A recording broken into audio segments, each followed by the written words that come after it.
Olá, o Análise Direta de hoje, como sempre, é muito especial, mas o nosso convidado de hoje tem uma história exemplar. Você vai conhecer uma pessoa que sobreviveu ao massacre do Carandiru, que venceu tudo aquilo que muita gente talvez não pudesse imaginar que se enfrenta dentro de um presídio e que hoje é o fundador de um instituto que leva a paz, mensagem de paz a muita gente que trata da recuperação de ex-presidiários. Um trabalho muito bonito. Eu tenho a alegria de receber aqui o Edivaldo Godoy, que é educador social. Edivaldo, muito obrigado por nos atender. Tenho certeza que através do seu exemplo de vida, muita gente vai aprender muita coisa e vai seguir passos tão importantes como o seu. Eu gostaria de agradecer pela oportunidade de estar aqui, nesse programa que com certeza é líder de audiência nesse horário, e poder falar com as pessoas sobre aquilo que a gente passou, que a gente viveu naquela ocasião, né? Que foi uma forma de Deus mostrar que tinha um plano na minha vida, né? Então, a gente serviu como um alerta, né? Uma experiência. Muito bem, Edivaldo. Olha, a gente vai mostrar para você daqui a alguns segundos uma matéria que conta um pouquinho do que o Edivaldo enfrentou. Depois a gente vai conversar muito com ele. Mas antes dessa matéria eu quero relatar para você alguns dados importantes para você entender o que é esse mundo dos presídios, o que é o mundo carcerário no Brasil. Só para você ter uma ideia, são mais de 500 mil presos no nosso país. O Brasil tem a quarta maior população carcerária do mundo e um déficit absurdo de vagas. Faltam mais de 200 mil vagas. Quer dizer, o Brasil carece, na verdade, de uma infraestrutura para cuidar dessas pessoas. E muito tardiamente, não é isso, Edivaldo, se percebeu a necessidade de recuperar as pessoas que estão no presídio. Porque até então era aquela coisa, trancar, guardar, tirar de circulação, mas não recuperar. Como é que você vê essa questão no Brasil hoje, antes da gente assistir a tua matéria? Uma coisa que você mencionou era justamente isso, no fato de que no passado a visão que se tinha era de encarcerar, né, punir e depois acontecia o que tivesse que acontecer. Não havia um trabalho, não havia uma política de assistência, de projetos, né, para que essa população pudesse retornar à sociedade e ser útil, né, não voltar sendo pior do que entrou, né? Exatamente, não é para fazer escola lá dentro. Exatamente, né? A reincidência nossa era uma das maiores do mundo. E ainda hoje a gente ainda tem muito desse problema ainda. A gente sofre muito com essa questão ainda porque as autoridades elas não entendem, elas não reconhecem que esse problema é que ocasiona a violência na sociedade, né? Porque você coloca um pequeno marginal na prisão hoje, alguns anos depois é um grande marginal, né? Se formou, né? Ele se preparou lá dentro, porque o ambiente ainda é muito muito criminal, ele é muito forte, não há trabalho, não há laboraterapia, não há nada lá dentro. Em algumas prisões aí é que existe algum trabalho, né, que a gente tem mostrado para o governo que é importante, então a gente tem conseguido alertar as autoridades nesse sentido. Mas é muito pequeno ainda. Então eu penso que se continuar do jeito que está, a violência, a tendência é aumentar cada vez mais. Porque ela é fruto até, inclusive, do sistema prisional. Muito bem, Edivaldo. Vamos assistir a matéria então para saber um pouco melhor daquilo que você enfrentou lá no Carandiru e já a gente volta a conversar com ele. Vamos lá.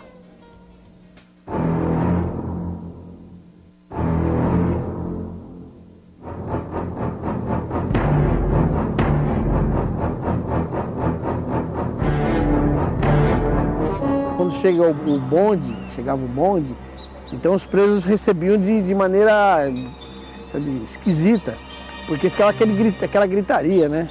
A chegada aqui sempre era muito difícil, né? Porque era um outro mundo aqui, né? Aqui todo mundo tinha medo daqui, né?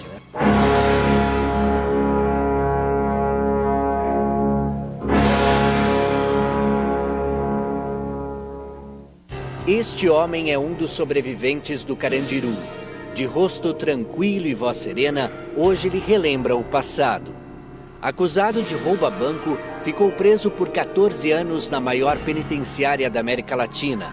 Ele estava no pavilhão 9 quando cerca de 360 homens da Polícia Militar invadiram um complexo prisional. Eu era a liderança, né? Eu era chefe de quadrilha. Então o governador autorizou a entrada do choque. Só que além do choque veio rota, veio todo mundo que ia dar tiro, né? Não havia assim ninguém com revólver, ninguém com arma letal.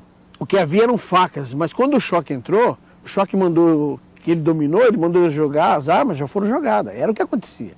Então, como faltou comando, faltou autoridade, os policiais saíram fazendo aquilo que achavam melhor que ser feito. O que é melhor fazer? É matar.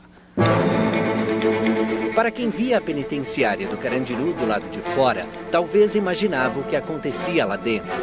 Edivaldo testemunhou a morte de muitas pessoas, inclusive de amigos. Aqui no Carandiru não se dormia, né? Que era olho vivo e faro fino, chamava, né? Em pé sem cair, deitado sem dormir. Por quê? Se você dormisse muito na cadeia, como diz aqui, você não via Deus passar, né? Você podia ver o diabo, mas Deus não. Porque podia acontecer qualquer coisa, uma rebelião, podia acontecer uma briga, uma guerra entre presos. E né? Você podia morrer de bobeira. A cadeia, quando estava muito calma, era um perigo, era o contrário, né? Quando ela estava agitada, não acontecia nada. Quando ela estava muito calma, de repente ela virava. A coisa se transformava. Por este corredor passavam os guardas da Polícia Militar que dia e noite vigiavam pouco mais de 80 mil detentos. A muralha, hoje patrimônio histórico, deixou de ser um local de sentinela para ser mais um muro do Parque da Juventude. Após a demolição do Carandiru em 2002, o governo do estado de São Paulo resolveu construir um parque no local. As vigas do pavilhão 2 do complexo penitenciário do Carandiru foram mantidas. Uma passarela de madeira foi erguida para preservar a vegetação.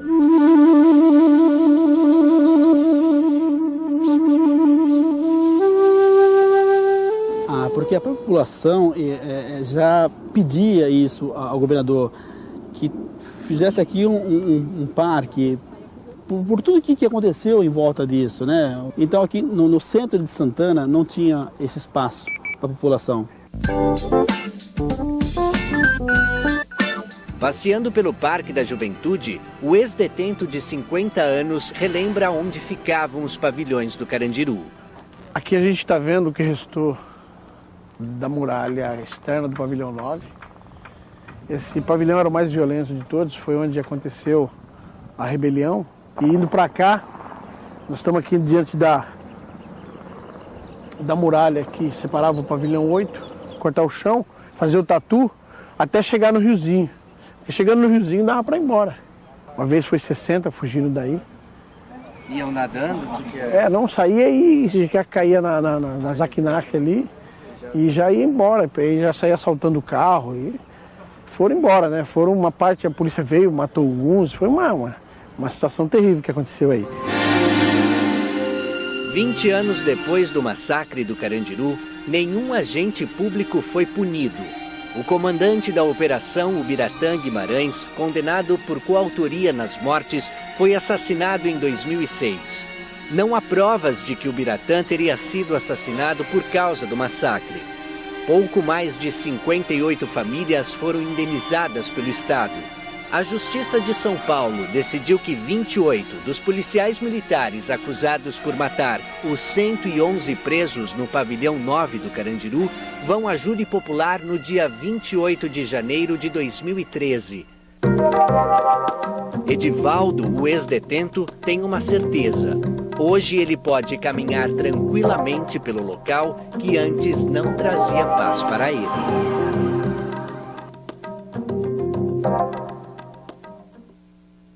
Muito bem, eu fico imaginando, Edivaldo, quando você assiste essa matéria, é claro que a gente vai abordar um pouquinho da vida, de como tudo começou, como ele foi parar no Carandiru, mas assistindo isso, como é que você se sentiu entrando ali naquele espaço, depois de tanta coisa que você passou ali dentro, depois de ter visto o massacre, ter sobrevivido a ele? Qual foi teu sentimento, tua reação nesse espaço que agora é um parque?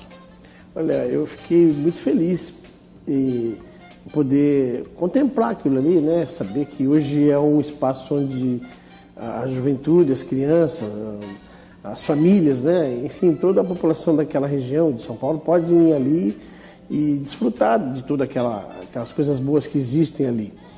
Porque uma coisa que eu aprendi é que não é o local, a terra, é as pessoas que estão ali, né?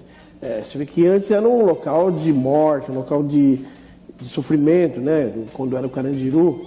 onde morreram centenas e milhares de pessoas durante todos aqueles anos que existiu, e hoje é aquela coisa bonita, né? Coisa bacana ali, que as pessoas, que uma grande maioria nem eram nascidos naquela época, mas estão ali hoje desfrutando, né? Felizes ali da vida. Eu fiquei muito emocionado, muito, sabe, com uma satisfação muito grande. Eu agradeci a Deus ali por aquilo que estava acontecendo, porque foi uma mudança, né? Uma troca assim, muito radical, né? De uma coisa ruim para uma coisa benéfico, né? Né? Benéfica, uma coisa bonita, uma coisa que...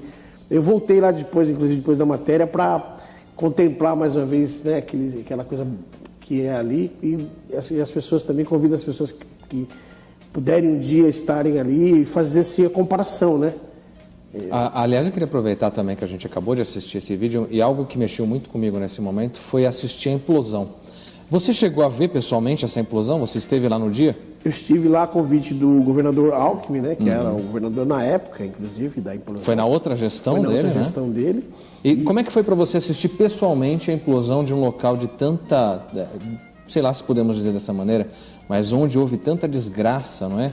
Reunida naquele espaço, a gente vê as imagens aí. Como é que foi para você assistir isso? Qual foi o sentimento que você teve naquele momento? Foi uma coisa assim muito importante, porque foi justamente no dia do meu aniversário. No dia do seu aniversário? 8 de dezembro.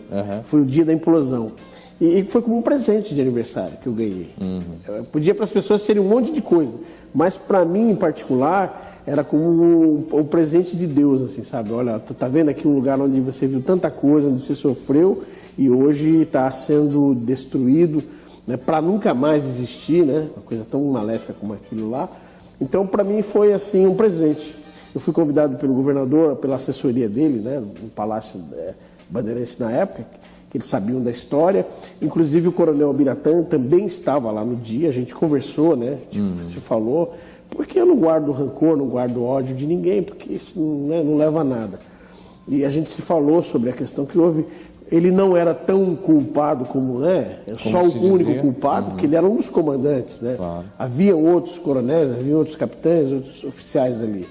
O que aconteceu foi que perderam a autoridade, mas um dia a gente conversando, ele inclusive falou sobre essa questão, mas para mim foi muito bom contemplar aquela destruição ali, aquela implosão que acabou com aquela coisa ruim que havia ali no centro de São Paulo. Para mim, eu fiquei muito feliz. Muito bem. Olha, Edivaldo, a gente vai para o intervalinho daqui a pouquinho, então você que está assistindo a gente, não saia daí.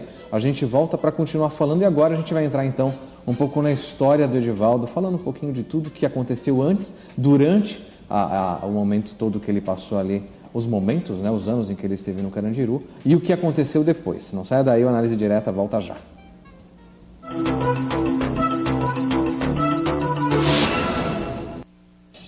A Análise Direta está de volta, recebendo hoje o Edivaldo Godoy, que é um dos fundadores do Instituto Sou da Paz, um movimento que visa a recuperação aí de ex-presidiários, algo muito importante e que é pouco valorizado no Brasil. E a gente vai falar mais sobre isso daqui a pouco.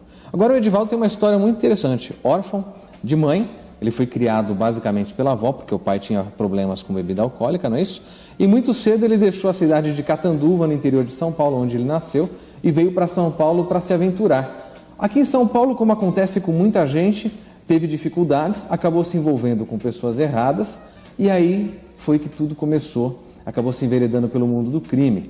Edivaldo foi preso e fugiu 14 vezes da FEBEM, é isso mesmo, Edivaldo? 14 fugas só da FEBEM? 14 vezes da FEBEM. Como é que você fugiu? Como é que era isso? Chegou uma época em que eu chegava, assim, os monitores, os guardas já sabiam, já falavam, será que ele vai ficar uma semana? Será que ele vai ficar 15 dias, né? Porque eu já procurava um meio de cair fora dali, de fugir, né? Porque eu tinha aquela ânsia de voltar para a rua e voltar para o crime, né? Então, eu não costumava ficar muito tempo não na FEBEM. Uma parte dos garotos ali queriam fazer rebelião, queriam fazer uma série de coisas, mas o meu objetivo sempre era chegar e rapidamente cair fora dali. Porque a FEBEM na época, e hoje está um pouco melhor, né? Parece que hoje com esse conceito de Fundação Casa, algumas coisas mudaram um pouco, mas ainda assim... Inclusive eu sou conselheiro Você é conselheiro da Fundação Casa. Que bom, que legal. A gente participa da gestão com muita alegria, né, de poder participar da reabilitação daquela garotada. Então a gente consegue passar aquilo que a gente aprendeu, né, que a gente viveu, e tem sido muito positivo, tem um resultado muito bom. O que ocorreu naquela época é que eu já tinha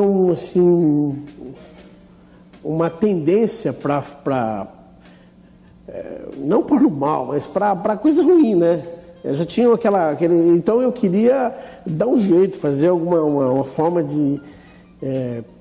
de poder nada me prender, né? Aliás, a história do Edivaldo, quando ele veio de Catanduva, é muito curiosa, porque você disse para alguém, pediu dinheiro para pegar o trem, para vir de lá, não é isso?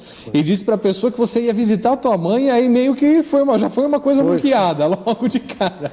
Foi, então, por isso que eu estou dizendo, era uma vida de mentira, né? Uma vida de erros, de coisas. Já desde pequeno já tinha aquela tendência, aquela coisa porque eu fui criado sem mãe, a minha avó era uma senhora já de idade, eu fui criado nas ruas, eu estava nas ruas lá em Catanduva, vim para São Paulo através desse artifício, e aqui já comecei também a me envolver, né?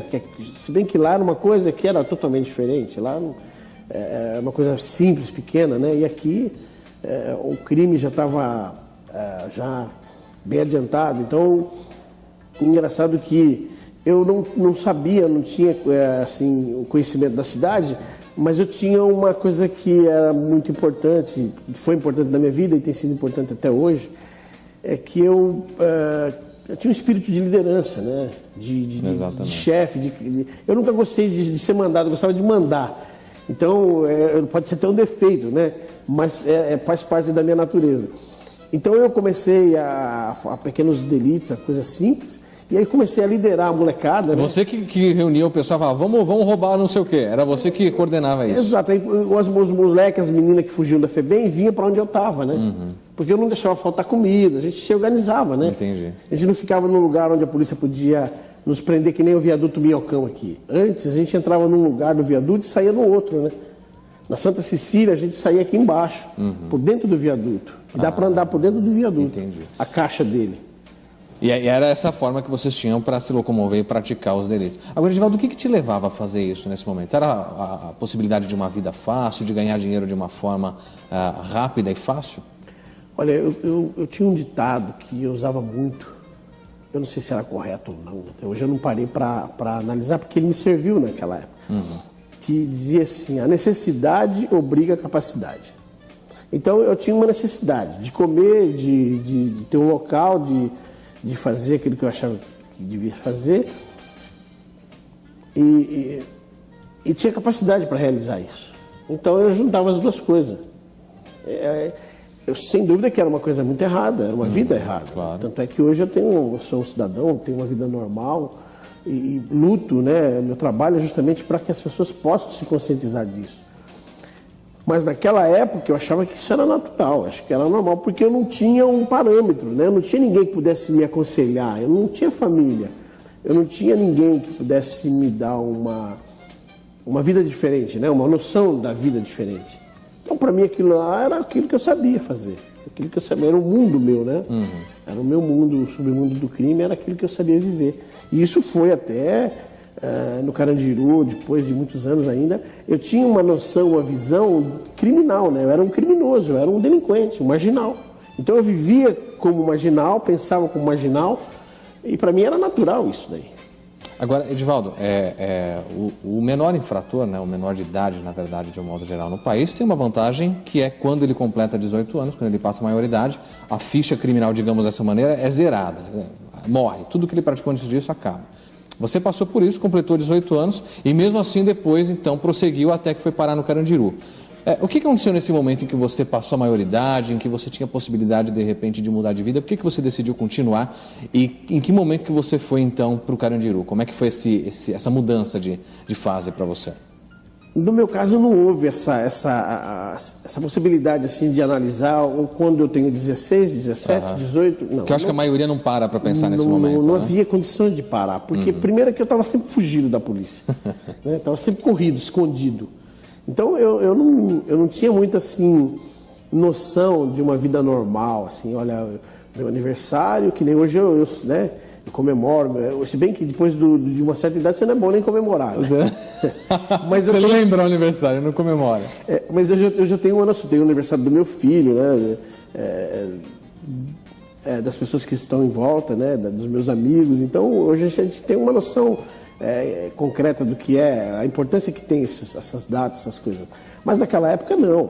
Era assim, eu estou livre, né? Eu vou roubar, vou fazer. E era uma vida assim louca, era uma sequência maluca. E isso não fez com que eu passasse maior de 18 anos e continuasse fazendo aquilo que eu fazia, que eu sabia fazer. Depois a coisa começou a ficar pior, porque até então a gente praticava delitos simples, comum, como aqui no caso era roubo de turista, né? A gente roubava turista aqui no centro de São Paulo, os gringos, né? A gente roubava, assaltava, a gente roubava no cavalo doido, que chamava, né? Que era pegar, tomar e sair correndo, né? Era trombadão, que era trombadinha, as pessoas da época lembram que era o trombadinho, chamado trombadinha. E com as indas e vindas da FEBEM... Vai aprendendo algumas coisas piores, né? Vai se especializando, né? E eu, como tinha, assim, uma vontade de fazer coisas que pudesse ter retorno maior, que tivesse... E também a questão do status, né? Porque um ladrãozinho, um trombadinho, é um nada, né? Agora, um ladrão de banco, ele já é, até hoje, né? Ele é visto com outros olhos. Você acha que, principalmente no meio, ele é mais respeitado? Sem dúvida nenhuma. Então, eu queria chegar nesse nível, né? Como um aluno quer chegar, né? Uma graduação. A universidade, a coisa... E se formar e depois continuar. Eu queria fazer isso dentro do submundo. E foi o que aconteceu. A partir dos 16 anos, eu já comecei a me envolver com quadrilhas que roubavam banco, né? E aí eu fui aprendendo como é que funcionava. E como eu tinha muita coragem, né?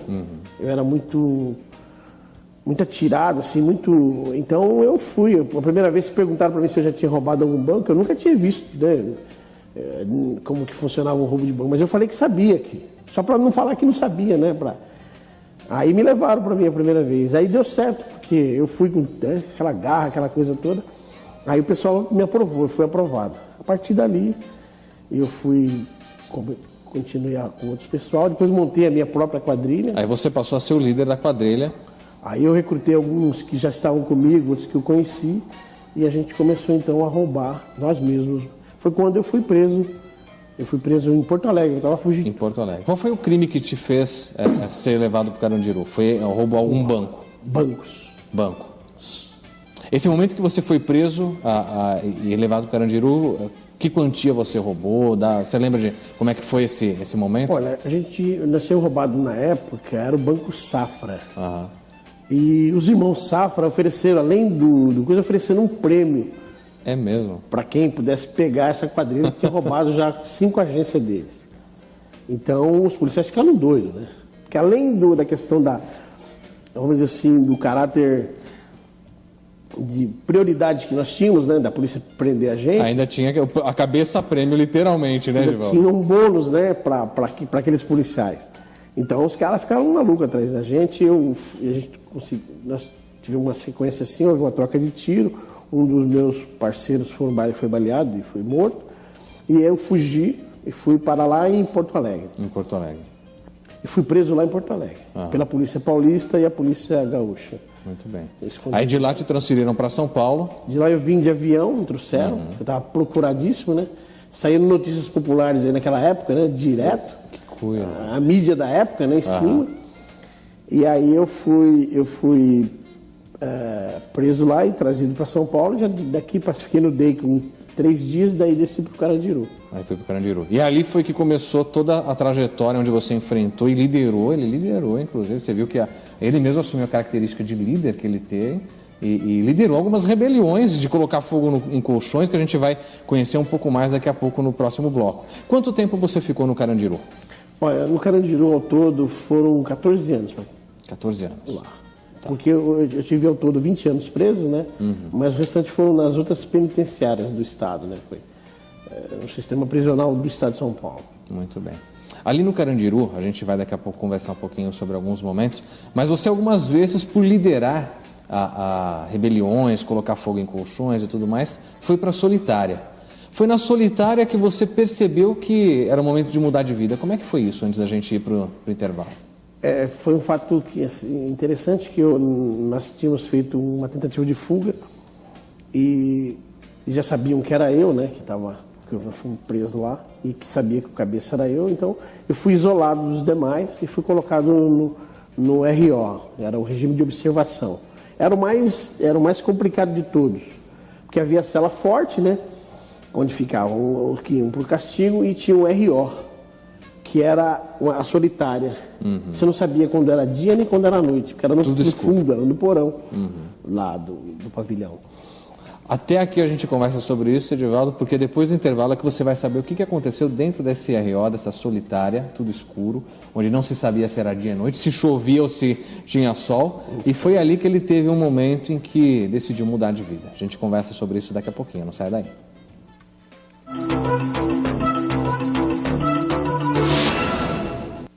Voltamos com a análise direta, recebendo hoje o educador social Edivaldo Godoy. E você que está acompanhando o programa já sabe que agora vem um momento onde você vai descobrir a mudança de vida que o Edivaldo teve. Você que acabou de ligar, que está assistindo com a gente aí pelo HIT Notícias, o Análise Direta, esse programa hoje é muito especial, porque a gente está trazendo aqui a trajetória de vida do Edivaldo Godoy, que foi presidiário do Carandiru, enfrentou rebeliões, enfrentou um massacre e está aqui vivo para contar a história não só do que aconteceu lá dentro, mas da mudança de vida que ele teve e como essa mudança hoje o ajuda a tentar mudar outras vidas. Agora a gente conversava sobre a solitária. Você foi para a solitária depois de uma rebelião muito forte, não é isso? Onde vocês tinham tentado fugir. E lá dentro, o que aconteceu para que você decidisse mudar de vida? Aconteceu um fato assim, sabe, extraordinário. Uma coisa que ficou marcado na minha vida como um sinal de Deus. Porque eu estava ali já há quase 6 meses, né? E nós tínhamos direito todos os dias a 6 canecas de água. Era contada as canecas de água porque o regime daquele castigo era o mais forte que havia. Hoje em dia foi abolido, não existe mais ele. Mas nós tínhamos direito a 6 canecas de água. E quando dava 6 meses, nós tínhamos direito a ir para o sol. Nós não podíamos tomar o sol, porque senão ficávamos cegos. Porque você fica muito tempo no escuro. E depois vai para o sol. Depois você vai à claridade do sol, então queima a retina. Então nós tínhamos direito de ficar onde pudesse bater o sol, a claridade, né? Há 6 meses. Depois voltava, mais 6 meses. E nesse dia eu estava com o olho fechado e revoltado, né? Porque estava 6 meses ali naquele castigo, sofrendo. E um carcereiro, um funcionário, me deu um exemplar do Novo Testamento, uma Bíblia pequena, e falou: olha, isso aí é mudança de vida, isso é para mudar a vida. Aí eu peguei assim, pensei que era até uma droga, alguma coisa que alguém havia mandado, né? E peguei, né, com aquela ansiedade, mas aí quando ele falou que era uma Bíblia, eu fiquei bravo. Falei, mas para que eu quero Bíblia aqui, né? Você lembra o nome desse carcereiro, Edivaldo? É Sr. Jair. Depois a gente teve uma relação de amizade, sim. Que legal. Há algum tempo que a gente não se vê, porque eu fiquei sabendo que ele aposentou e foi para o interior, né?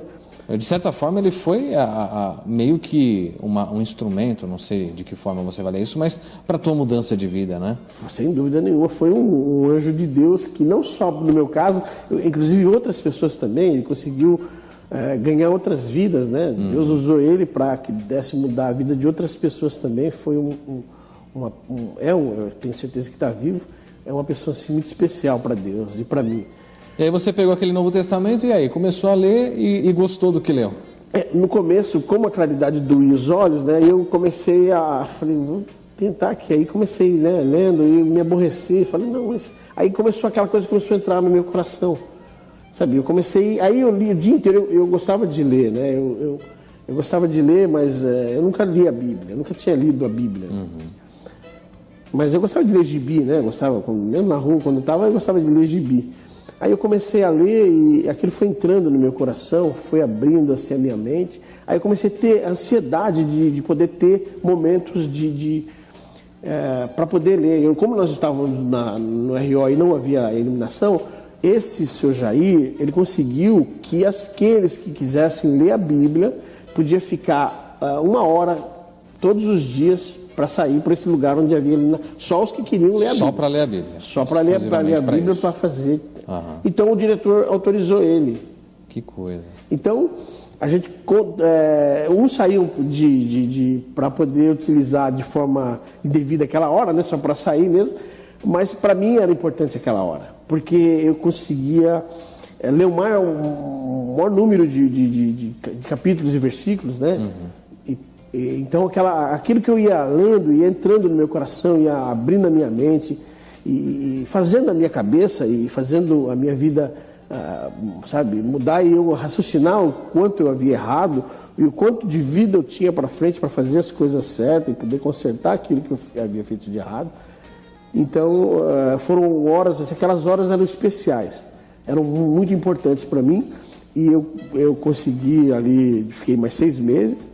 E aí o diretor viu que eu estava, né, tranquilo, que nem no RO não estava, eu só estava lendo a Bíblia e de boa, não conversava mais com ninguém, porque o pessoal queria mandava mensagem, aquelas coisas, que existe isso dentro das prisões.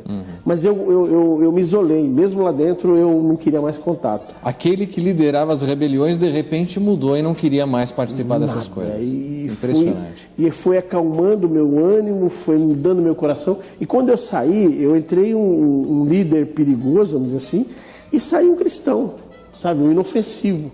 Esse cara falou, você ficou maluco lá, chapou a cabeça, Godoy. Você tá lá dentro, você entrou tão...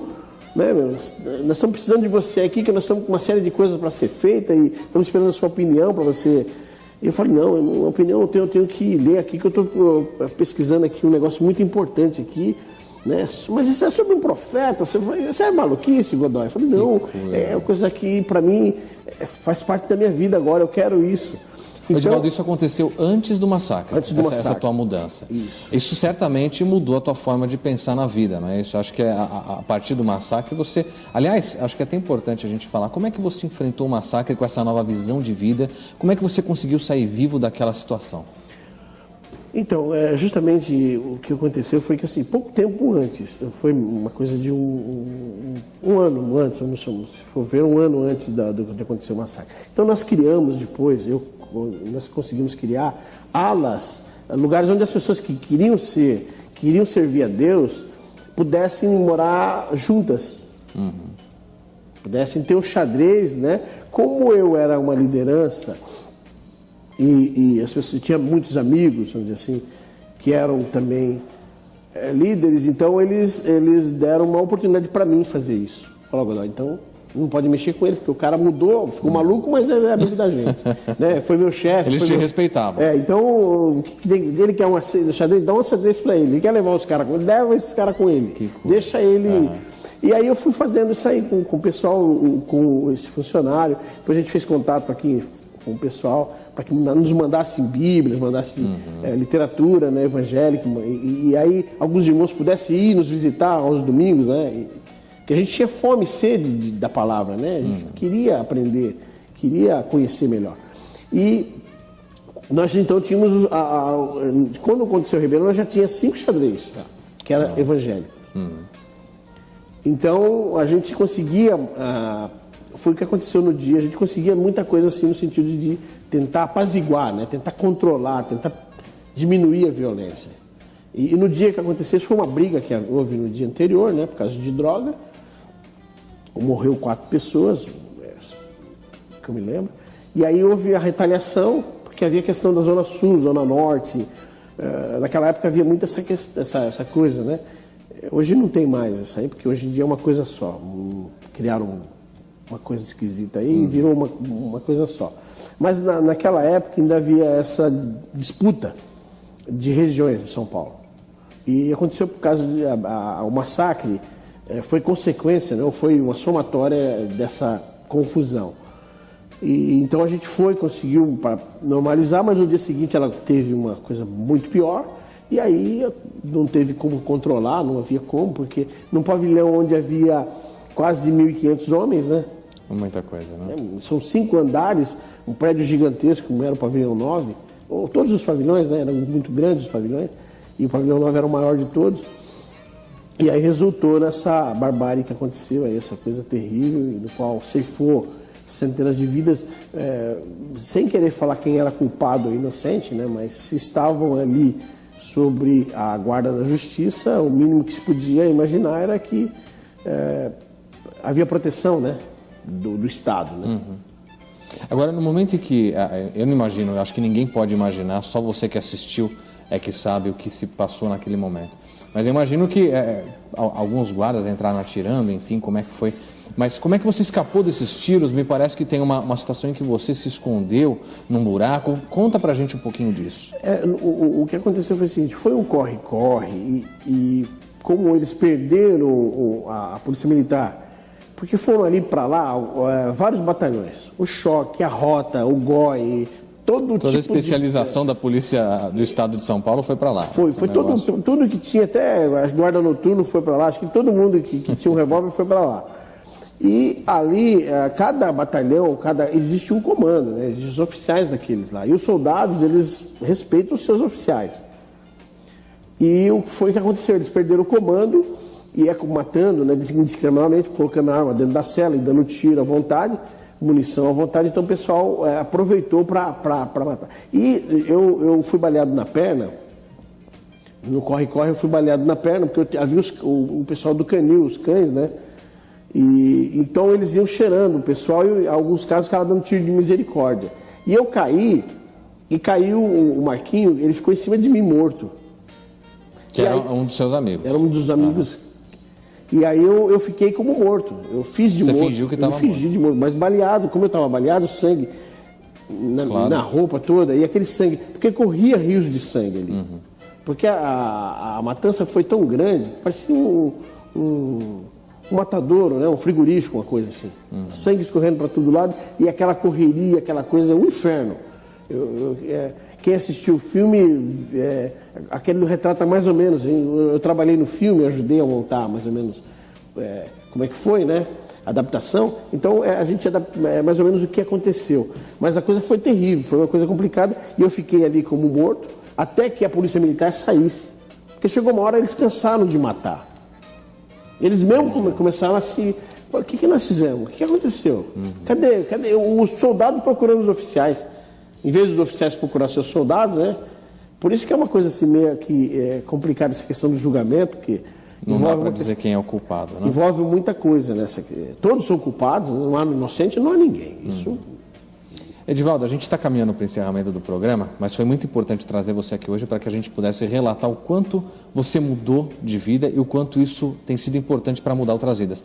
O Edivaldo, ele estudou lá dentro do Carandiru, antes dessa situação toda, ele se formou no primeiro e no segundo grau e depois cursou Direito à Distância pela Universidade de Brasília, não é isso? UNB. E aí depois ele assistiu às aulas para validar isso aqui em São Paulo pela USP, hoje ele é um advogado.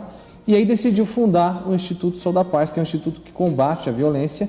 E você já deve certamente ter visto aí, o Edivaldo, através do Instituto, geralmente promove campanhas contra o armamento, contra a violência. Isso é muito importante. Mas eu queria, antes da gente encerrar, que você deixasse uma mensagem através da criação do Instituto, de tudo que você pôde aprender lá dentro, de tudo que Deus transformou a sua vida, né? É algo que só você pode dizer. Que você deixasse uma mensagem para as pessoas que de repente estão nessa vida, ou pessoas que estão nos assistindo que têm um filho, um parente que está nessa vida, ou que conhece um presidiário que está tentando uma nova chance, porque a gente sabe que o preconceito no Brasil é muito grande. Que você deixasse não só o teu exemplo, mas uma mensagem para essas pessoas de que há sim possibilidade de uma vida nova. Olha, eu parto do princípio de que Deus nos dá todos os dias oportunidades, sabe, sem medida. Nós não costumamos dar para o próximo, sabe? Nós recebemos muito e damos pouco. Então nós temos que dar muito mais, sabe? A gente tem que abrir o nosso coração e sermos mais filhos de Deus, sabe? Ser canal de Deus, da forma que a gente recebe e repassar. Então se você teve uma bênção, recebeu tem recebido coisas importantes de Deus, repasse essas coisas. Se você tem recebido pouco, repasse muito, porque Deus vai te dar em dobro. Se você tem recebido muito, dê muito mais ainda. Dê oportunidade, ajude as pessoas, porque somente Deus é que vai poder julgar. Nós não podemos fazer isso, nós temos que proporcionar oportunidade. E aí, acontecendo isso, nós vamos estar abençoando a nossa família, os nossos amigos e a sociedade de modo geral. Então, a minha mensagem é sempre essa, é abrir o coração, sabe? para que você possa ser canal de Deus, ser filho de Deus no sentido formal da palavra, sabe? E Deus te usar você para que você possa atingir outras vidas e mudar a realidade, sabe, dessa cidade, desse país e do mundo, por que não do mundo? Sendo o canal de Deus, sabe? Sendo um filho de Deus. Muito bem, Edivaldo. Olha, muito obrigado por sua presença. Parabéns pelo belo exemplo e como você soube usar tudo isso que você passou para levar essa mensagem de alegria, de paz, de renovação para as pessoas. O Edivaldo está escrevendo um livro e esse livro está previsto para ser lançado ano que vem. A gente não sabe bem, nem ele sabe bem quando. Mas assim que for lançado, ele volta aqui. A gente vai contar um pouco mais dessa história do Instituto Sou da Paz e tudo mais. E dizer para você o seguinte, essa história do Edivaldo é uma história muito importante. Baseie-se nela, sabendo que sempre há uma segunda chance, mas a gente precisa se agarrar a essa segunda chance e usar dela como caminho para uma vida nova. Mais uma vez, obrigado. A gente vai encerrar esse programa, Edivaldo. Faz o Sou da Paz, tem um símbolo que é o da pombinha. Como é que é? Nem eu sei fazer, acho que é assim. Vamos lá. Sou da Paz, e vocês têm uma palavra muito legal, né? Não preciso de guerra, como é que é? Sou da Paz, para que andar armado, não preciso disso, rapaz. Na campanha a gente usou muito legal. Principalmente, eu gostaria de aproveitar a oportunidade, já que estamos encerrando o programa, e deixar o nosso contato. Claro, está aparecendo aí no vídeo, inclusive. Basta eu quero paz, @ig.com.br. O nosso telefone é 3392-2939 e você participe conosco, nos ajude. Venha somar. Muito importante, com certeza. Muito obrigado. Obrigado mais uma vez, obrigado a você que esteve com a gente. A gente se encontra no próximo Análise Direta. Até lá.